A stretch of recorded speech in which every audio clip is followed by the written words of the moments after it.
All right, I see Dana is on, and then Natalie's on. Hi, Dana.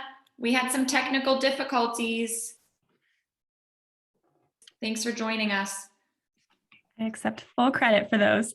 It is all me, and I don't know why it won't let me start my video, but Devon, I'm going to introduce you, and then we're going to get started. You want to share your screen? Perfect. Yes. All right.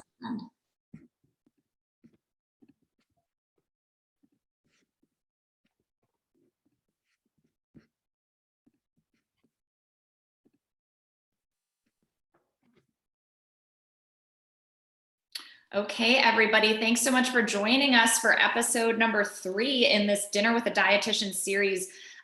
If you hear my voice, it's Dr. Natalie Gentili with Care Physicians of Pittsburgh.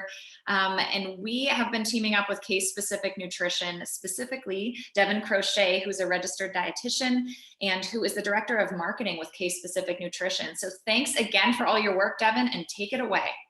Awesome. Thank you so much for the introduction. Yeah, I'm excited to join you all today. This is episode 3. So throughout all of these sessions, what's kind of stayed consistent is we know that there is a lot of confusion around nutrition and wellness and what's right and what's kind of just woo. And so I'm excited to kind of dig into that with you all today and really help you understand the nutrition and its impact on stress specifically. So Dr. G did a great job of introducing me, but just to reiterate, my name is Devon. I am Devon the dietitian. I like to think of myself as your nutrition navigator. Again, I run the marketing for case-specific nutrition, and I'm also one of their registered dietitians. I hear all of the stuff that, people that is out there, all the crazy nutrition questions. And so it kind of helps inform me of, what kind of people might be misunderstanding about nutrition so I can help clarify that. And I always like to start on a meme. I think it's kind of funny, right? Because what's ironic is that what we're eating when we're stressed out sometimes actually is causing some chronic stress and inflammation. And that's kind of what we're going to dig into today. And I was saying before, potentially even at the end, if people have questions about how to handle stress eating specifically, I've got some great tactics for that as well. But for this talk, it's really going to be talking about, when I say stress, certainly emotional stress is a component of just your general overall body stress, but I'm thinking of all the other sources of stress that your body might be going under that you might not necessarily be thinking about. It's not always front of mind. And sometimes it's also kind of synonymous with chronic inflammation. And I'll talk a lot about what that actually is. So the key point here, though, is that not all stress or inflammation is bad. It's really important to differentiate acute stress versus chronic stress or chronic inflammation. And so acute stress or acute inflammation is oftentimes your body trying to heal itself from some of the environmental toxins around it. So maybe you got a cut on your finger and you notice it got red and swollen. That's your body's defense system trying to fight back any kind of like infections, trying to heal the wound. So that's an example of acute inflammation. Obviously, an allergic reaction, you can see in this little picture, is also causes an acute inflammatory response, maybe an inappropriate response. So, if you're allergic to nuts, if you've ever had that kind of allergic reaction, that's acute stress. Obviously, it's a little bit misplaced. So not all acute stress is good, but most of the time it is. It's your body trying to heal itself, trying to protect itself. So that's really what acute stress or acute inflammation is. What I'm talking about today is more along the lines of chronic stress and chronic inflammation, which is really can cause some long-term damage to our bodies and our cells and can kind of result in even some chronic disease. So what we find, in the modern day age is there are lots of environmental sources of chronic inflammation that can result in things like cardiovascular disease, neurodegenerative diseases, autoimmune disorders, cancers, all of this kind of stuff can kind of arise out of this low level of chronic inflammation that can be affected by nutrition. And there are some good or some aspects of nutrition that may actually positively and negatively impact this chronic inflammation. So I really want to dig into that with you guys today. And so I think before we get into that, though, it's important to talk about oxidative stress and what it actually is. So it's really a phenomenon that's caused by imbalance between production or accumulation of these reactive oxygen species in cells and tissues, and their ability as a system to kind of detoxify these products. And so I'll give you kind of like a really good picture example in a moment here. But when I'm talking about free radicals, I'm talking about, this is like getting really technical and nerdy, but basically it's just a molecule. A free radical is a molecule that has an unpaired electron. It's highly unstable and it's reactive, and it can cause damage to cells. And there are internal and then there are also external causes of this. And of course, it's very normal part of the cellular process. So when I talk about cellular metabolism as a source of free radicals, that's just your cells kind of turning over. So that's a natural process where free radicals are produced. But some of the external causes we can actually prevent. And so that's alcohol, smoking. We can't necessarily affect pollution, but just knowing that that might be a cause.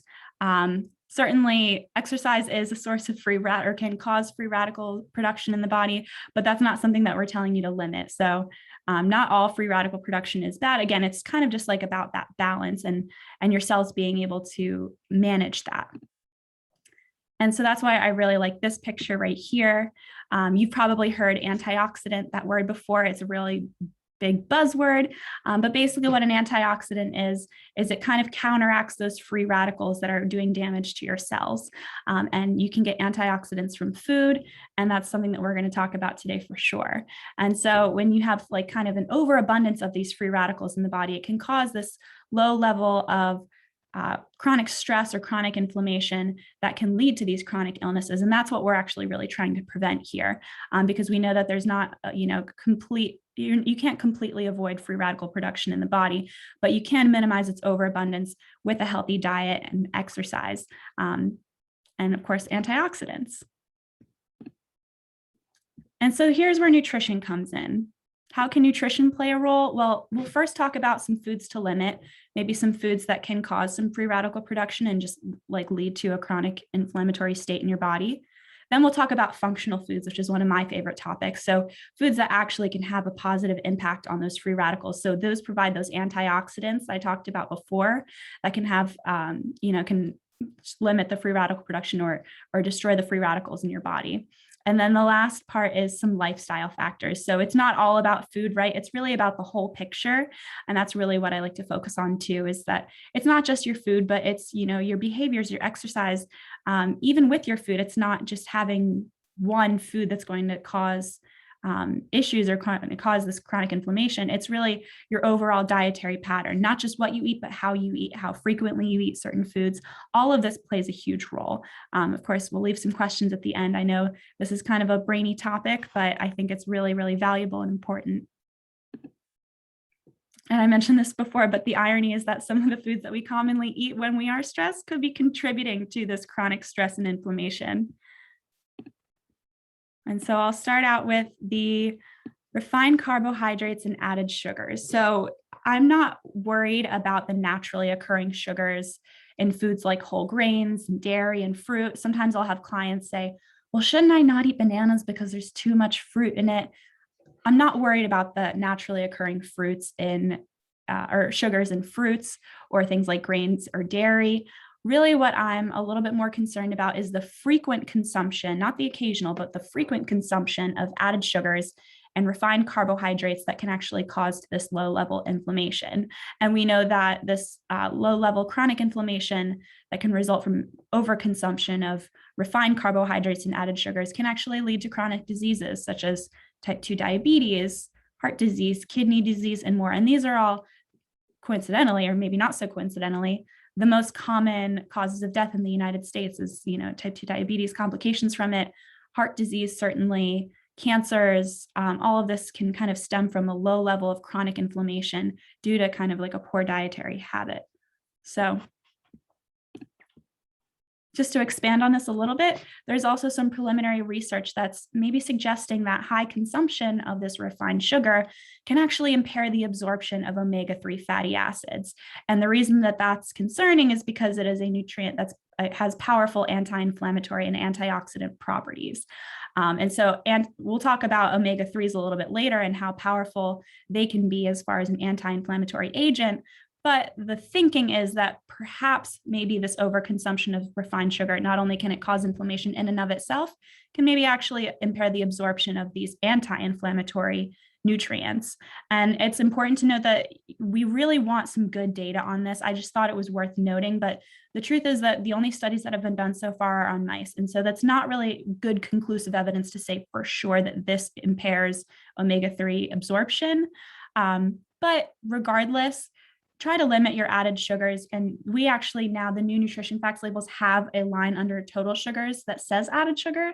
And so general guideline is less than 10% of your total caloric intake should come from added sugars. And so if you have a 2000 calorie diet, that's about 200 calories worth of added sugar, or about 50 grams. Even 50 grams might be a little bit much. And so again, not worried about your total sugar consumption as much as the added sugar. So definitely it's a good thing to incorporate lots of fruits and whole grains and dairy into your diet. It's certainly very healthy.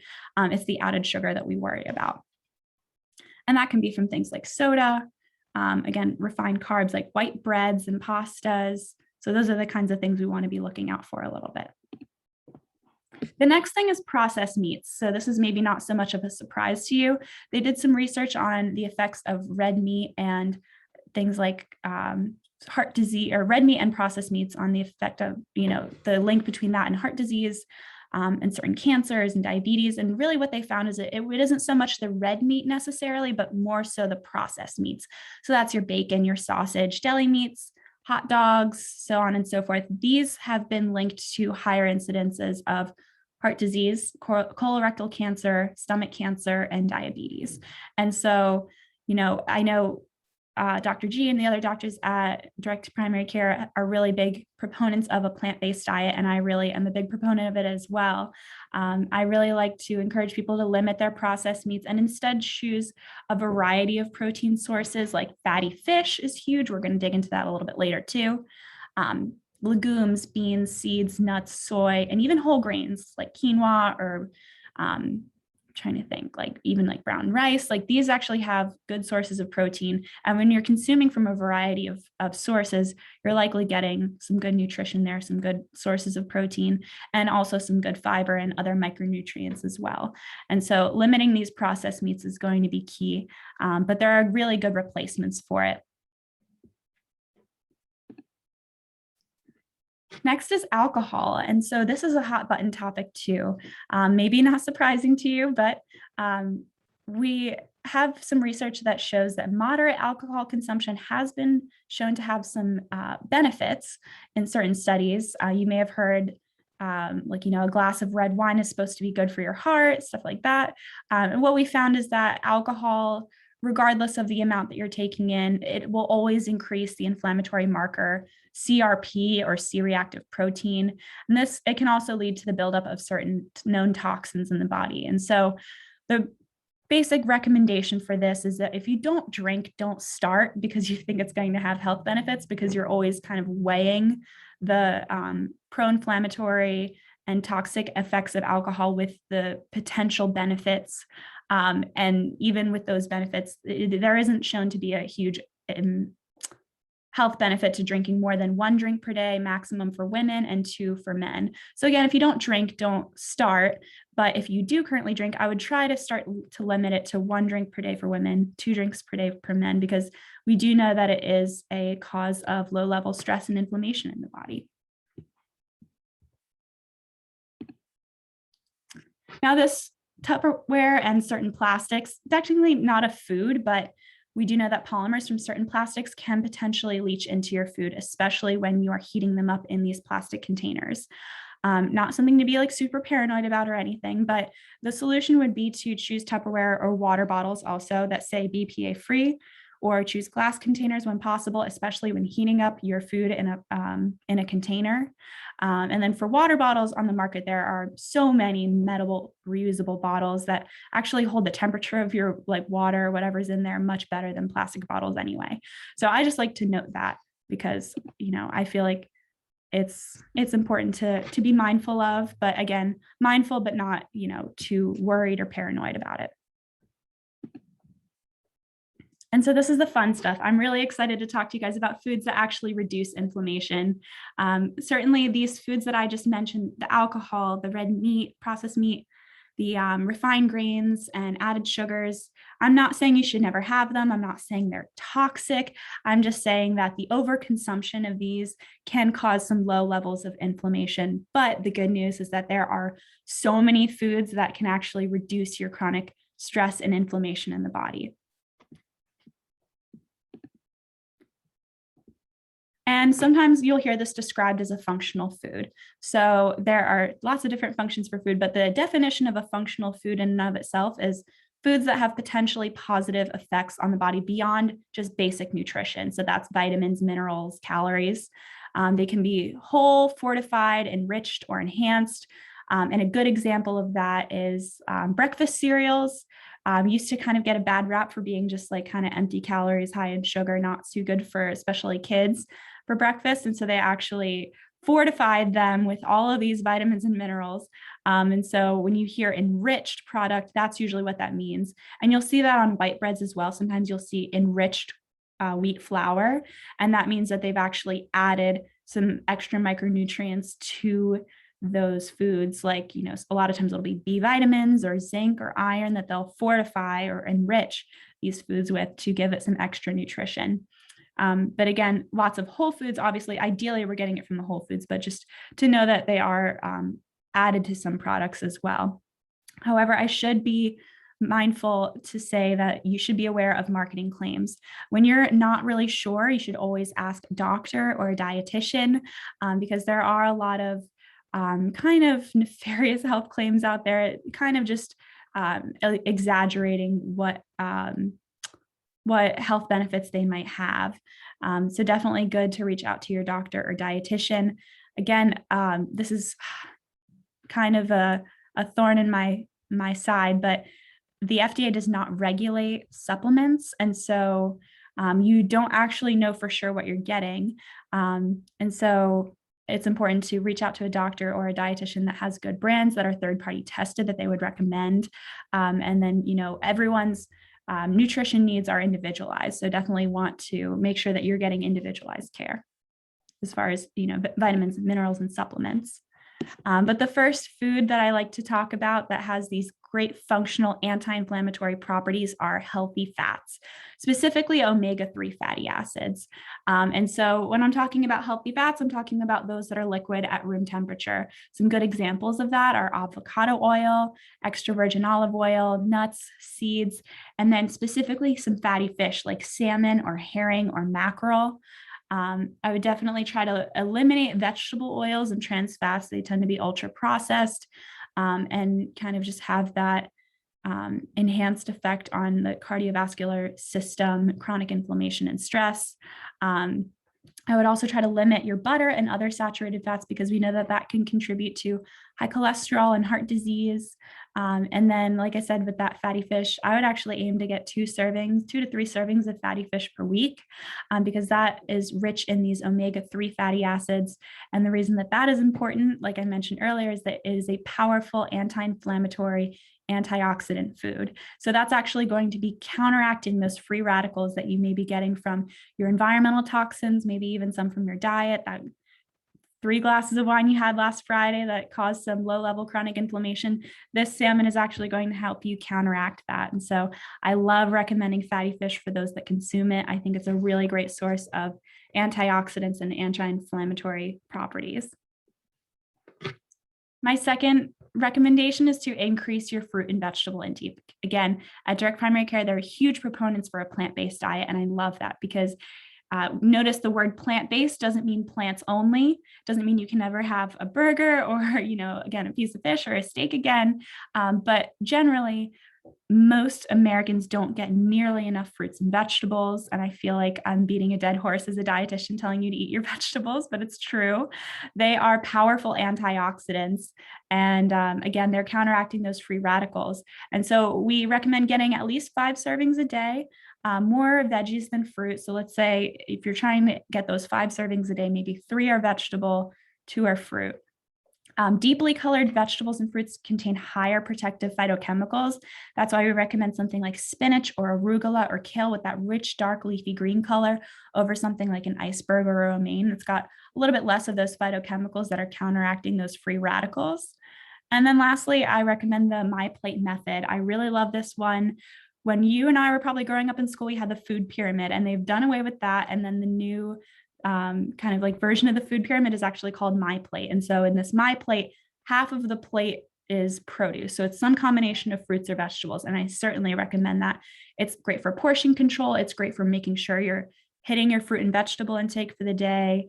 And it's great for making sure that we're getting those antioxidants that we get from fruits and vegetables. So aim to make your half of your plate at every meal some kind of produce, whether it's half fruits or vegetables, or maybe it's all vegetables, whatever it is, do anything you can to increase your fruit and vegetable intake. It is so, so important for reducing chronic inflammation in the body.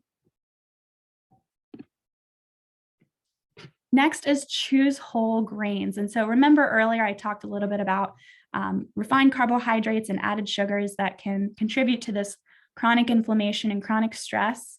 Whole grains actually have the opposite effect, even though they're both carbohydrates. And so you may have heard me in the last session talk about slow carb versus no carb. And so these whole grains are what I think of as the slow carb. And the reason they're called a slow carb is because they actually digest a lot slower into your bloodstream. They have a lesser effect on your blood sugar, so it causes less of a blood sugar spike and subsequent crash. Great source of fiber, which is great for appetite regulation, your gut microbiome, so making sure there's a good community of healthy bacteria in your gut. And it is also a powerful antioxidant. So whole grains, you'll know they're a whole grain because they won't just dissolve in your mouth like a saltine cracker. I don't know if you ever did that in school. We did that as a science experiment. We put a saltine on our tongue and like let it dissolve. And that's because it was highly processed already. That grain that you see on the right, this won't dissolve. You need to do some work to break it down. And that contributes to the fiber intake that you're getting. It's good, some good roughage. And so I like to recommend that you, of course, limit those refined and added sugars that you'll get in white breads, pastries, stuff like that, cookies, and aim for at least 25 grams of fiber per day. Again, something that you can find on your nutrition facts label, and most Americans don't get nearly enough fiber. Most Americans get about a third of what they should. So that's why fiber is so important. Again, powerful antioxidants, counteracting those free radicals, and it is contributing, or it's working against that chronic inflammation. And so some good examples of this are some brown rice, whole grain breads, whole grain cereals and pastas, quinoa, oats, even popcorn. People don't think of popcorn as like a healthy food. Of course, the microwave popcorn is probably not your best bet, but some good air popped popcorn with a little bit of olive oil and salt is absolutely fantastic. It's a great whole grain. It's high in volume, low in calories, and high in nutrients and fiber. And if weight management is something that you're working on, I could recommend a lot of times that you'll double your vegetable intake and then try to half your intake of carbohydrates at each meal. And so again, if you're going out to a restaurant and you have the option to double your vegetables instead of getting like a potato or something, definitely a great option for those of you that are looking to reduce your weight. And then lastly, spice it up. People think of spices as just enhancing flavor, but they're actually powerful antioxidants as well. And so there's no one magic bullet that you should be, taking turmeric tablets or anything like that. Really just incorporate it into your food as frequently as possible and get a variety of spices because they all have different phytochemical properties and antioxidant properties that can counteract these free radicals and reduce this level of chronic inflammation in the body. And they're a great way to add some flavor without adding too much sodium, especially if blood pressure, heart disease is something that you're concerned about. This is a really great way to add flavor to your food while you're getting some antioxidants and reducing your sodium. And so in general, I really just recommend that you eat more of these omega-3s, the fatty fishes that we talked about, salmon. Increase your fruits and vegetables where you can. Try to make them half of your plate. Increase those whole grains. Try to get at least 25 grams of fiber per day. Choose the whole grains over refined grains. And then lastly, try to incorporate some of these spices, the cumin, the garlic, turmeric, all of these rich spices are powerful antioxidants. And then try to eat less of the trans and saturated fats, the refined carbohydrates, and the added sugars. Of course, trying to limit our alcohol as well, trying to choose these plastics that are BPA free, or metal, or glass to prepare our food or beverages, always going to be a better option.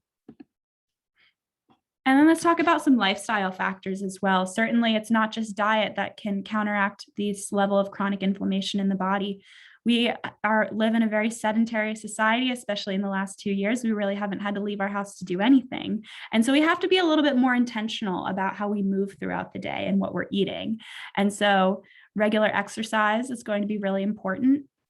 Certainly weight management, if your weight is higher than what's considered healthy, definitely talk to your doctor, your dietitian about that. It's definitely a small piece of data, but it is an important one. We know that excess fat in the body can contribute to inflammation and chronic disease, metabolic syndromes such as high blood pressure, heart disease, cancers, type 2 diabetes. All of these, common causes of death in the United States oftentimes are kind of associated with overweight and obesity. And about 2/3 of the American population is over what's considered a healthy weight. And so definitely something to be mindful of as far as trying to follow an anti-inflammatory lifestyle. Stress reduction is a huge one. I think we kind of all got a good lesson in how to manage our stress in the last 1.5 to 2 years. It's been a stressful year. There's certainly been a lot of uncertainty. We can't control what happens in our life that causes our stress, but we can try to do our best to manage it and control how we react to it. So having some good go-to coping mechanisms for dealing with stressful times, having a good support system, having good habits that support stress reduction is all going to be really important. And then lastly, sleep hygiene. So, people that tend to get less than 8 hours of sleep tend to have higher levels of these inflammatory markers, the CRP that I talked about before, or C-reactive protein. They tend to have higher rates of heart disease, cancers, metabolic syndrome, high blood pressure, high cholesterol. All of this is kind of correlated with poor sleep or not enough sleep. And so creating a sleep hygiene schedule that really works for you. I know for me, I got rid of my cell phone in my bedroom, and I got like a regular old alarm clock so that I am not on my phone right before I'm going to bed. So avoiding screen time right before bed. Kind of creating a relaxing environment, having a nighttime routine that kind of helps wind you down, creating a healthy sleep environment. So making sure that there's not a lot of noise, or maybe just some low-level white noise to help you fall to sleep, making sure things are dark, making sure things are cool, your room is nice and cool, it supports good sleep. And so all of these things together, the sleep hygiene, being at a healthy weight, incorporating regular exercise, having a stress reduction strategy, and then having that anti-inflammatory healthy diet is all going to contribute to lower levels of stress and chronic inflammation in the body, and subsequently lower levels of chronic disease and heart disease, all of these other illnesses that plague a lot of Americans today.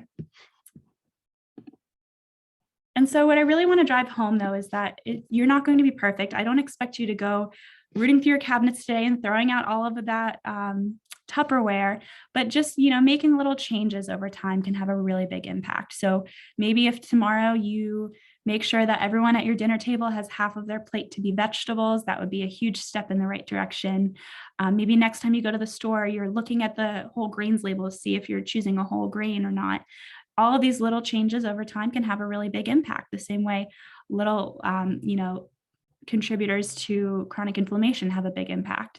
So do what you can when you can. These little changes are going to contribute to a healthier lifestyle that actually lasts. I think this one's important too. So if the pursuit of a healthy lifestyle is causing you stress and anxiety, it is really no longer a healthy pursuit in my mind. And that's where I think that a dietitian can be really helpful. Oftentimes when clients come to me, they're really confused and they're stressed. They're trying to do their best to eat healthy, but they really just don't know what that is, because again, in the media, there's so much conflicting information of what's true and what's not. And then there's the aspect of what's true for you. Maybe what worked for someone else doesn't work for you. There's a reason that my company is called case-specific nutrition. So we all need an individualized approach that can really be catered to through the work with the dietitian. So that was all I really had for you. If you want to get connected with a dietitian, definitely let me know. I've got my next slide has got all of our contact info. But if you want to know about me, my name is Devon. I'm a registered dietitian. You can reach me at devon@casespecificnutrition.com. Again, I run the Instagram social media for Case Specific Nutrition, and I have my own brand as well. So if you're interested in, kind of keeping up to date on some nutrition information, that's where you can find me. And if you're looking to get set up with a registered dietitian, we've got locations all over the place. East Liberty, where I work out of. There's also an office in the South Hills, Plum, Robinson, North Hills, Altoona, and we do virtual consults right now. Oftentimes it is covered by insurance, which is really exciting, not something that people commonly find or think of when they want to work with a dietitian. So if you wanted to email us, it's just scheduling@casespecificnutrition.com. Also Google us on YouTube. We've got you can just Google us, and we have a phone number you can call too if you're more comfortable with that. But I really think it can be beneficial if you're trying to find something that works for you specifically, even just for a short period of time. So that's all I had for you guys. I'll go back to my question slide. Does anyone have any questions for me now? Or, I know before I mentioned that I can kind of dive into strategies for helping with stress eating, because I know that's a really hot topic. But just initially, any questions?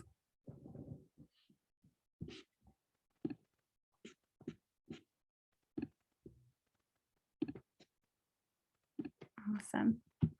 Well, thank you guys so much. I really appreciate you guys taking the time to be with me today. It's really enjoyable as always. And we are here every first Wednesday of the month, 6:30 to 7:30. It's dinner with a dietitian.